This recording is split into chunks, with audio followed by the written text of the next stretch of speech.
Magandang araw mga kaibigan. Bigyan natin ng reaction opinion itong post ng Ang Balita Ngayon. Title, Acheche! Ano ba itong salitang Acheche? Nagbigay ng maikli ngunit mapanuyang reaksyon si Attorney Ferdy Topacio matapos lumabas ang notice ng Supreme Court of the Philippines na nag-uutos kay Senate President Vicente Soto III na magpaliwanag sa loob ng 10 araw kaugnay ng isang verified petition for indirect contempt. Isa si Atty. Topacio nagsampa ng kaso.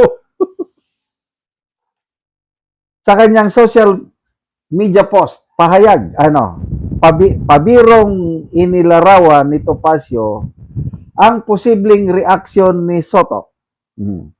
Reaction ni SP Soto when he got this, acheche! Pag nalaman niya na nakarating sa kanya yung utos na sumagot,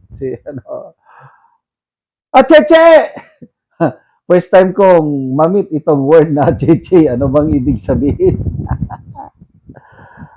Pinasasagot sa posibleng kasong indirect contempt.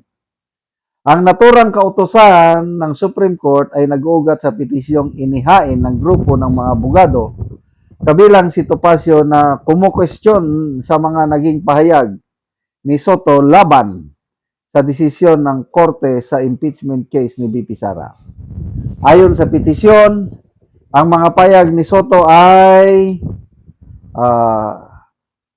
nakakasira sa tiwala ng publiko sa hudikatura at maaring tumutumbas sa direktang pag-atake sa integridad ng Korte Suprema.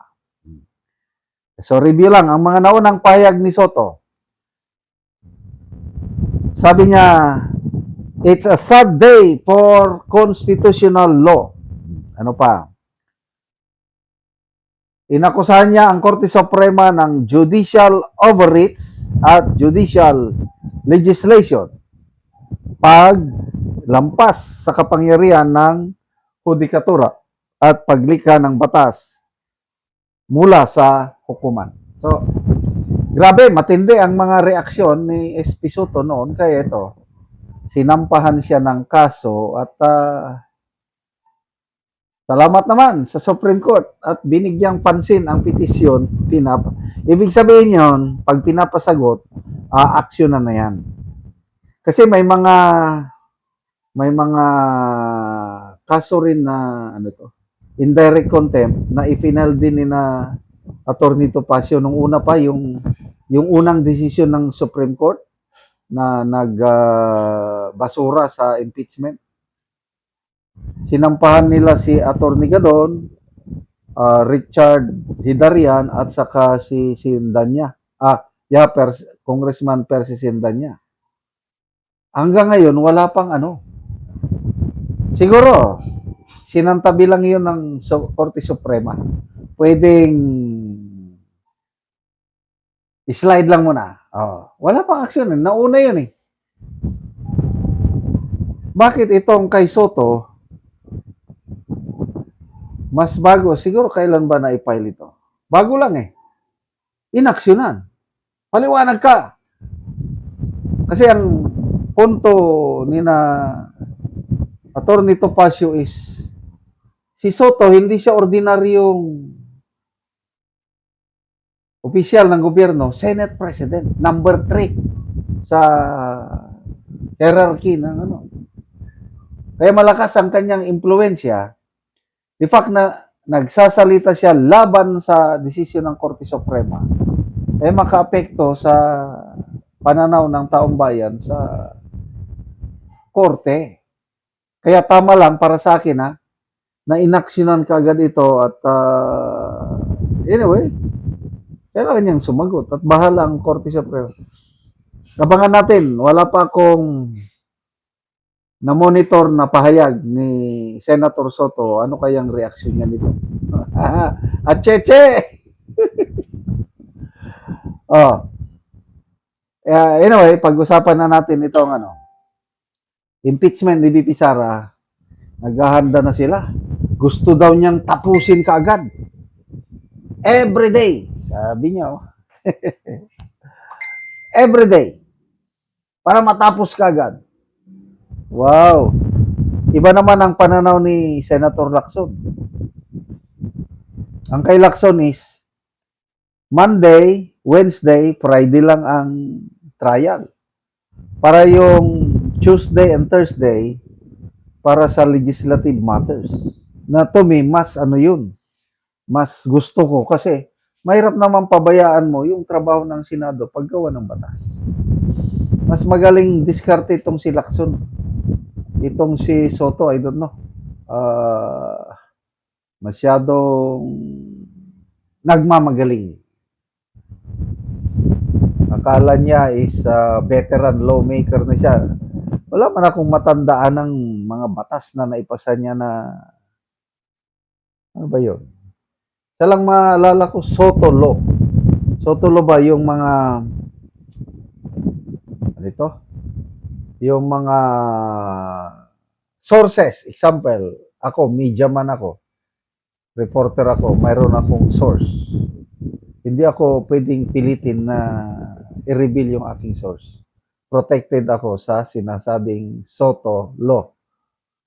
Yun lang. Ang matandaanan ko na batas na naipasa niya, all others. Kahit nung nag-Senate President siya nung panahon ni Tatay Digong, wala ma. Eh, nakakainis niya eh. Panahon ni Tatay Digong, sinusuportahan niya ang war on pulburon ni Tatay Digong. Ngayon, wala na. Binabatikos niya na. Tapos, sasabihin pa niya na, of all the politicians, of all, ako na ang pinakamatandang kaibigan ni Pangulong Duterte. Anong kaibigan? Di kami naniniwala na kaibigan ka ng mga Duterte. Kasi, ano ka na ng mga Marcos? Ang kalaban ng mga Duterte, Marcos, alyado ka ng Marcos. Di kalaban ka na rin ng mga Duterte. Ganun lang yun. So, acheche! Salamat mga kaibigan sa inyong pagsubaybay sa channel na ito. Nakakatulong kayo ng malaki sa tribong Talanding ng Bukidnon dahil ang sweldo natin sa channel na ito is pantulong sa tribo. Namimigay tayo ng libreng yero at pako para makapagpatayo sila ng mas maayos na tirahan. Panoorin nyo ang video na ito. Ni anak ko diri sa balay sa tabangan na mo gyero. So mo na ni ang itsura sa iyang atop nga silupin lang.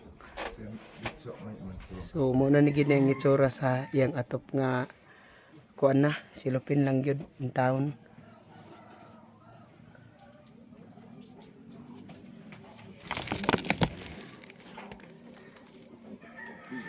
So, karon makaatop na gyud ni sila kay nahatag naman sa ila ang yero.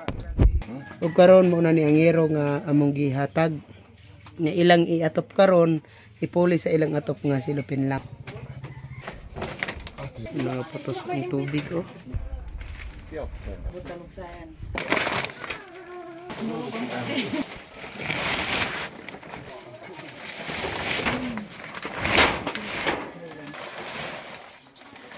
Dito ibutang dito.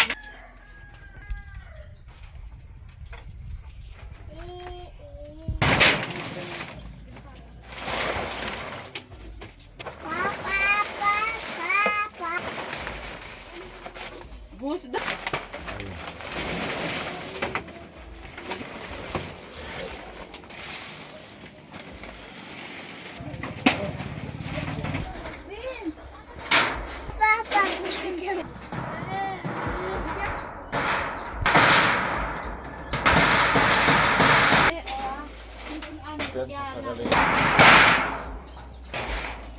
O karon humanagid sa pag-atop ang ginatabang nga yero. Makita nato nga nindot na napulian na gid tong silupin. Salamat ako magpasalamat sa Ginoo nga napulian na din yung kung atop labi na sa nagtabang opsin. Ang inaot sad ko nga bisan pa sa among kalisod na naay nakatabang sa amoa nga naghatag og napulian ni akong atop labi na sa naghatag ang inaot sad ko nga katagan og maayong panlabas ug labira ning among kuan karon. Ikaw na Ginoo magbantay silang pag uli kung nga makaabot sila Salamat. sa mga kadalanan. Salamat. Kaya nakaput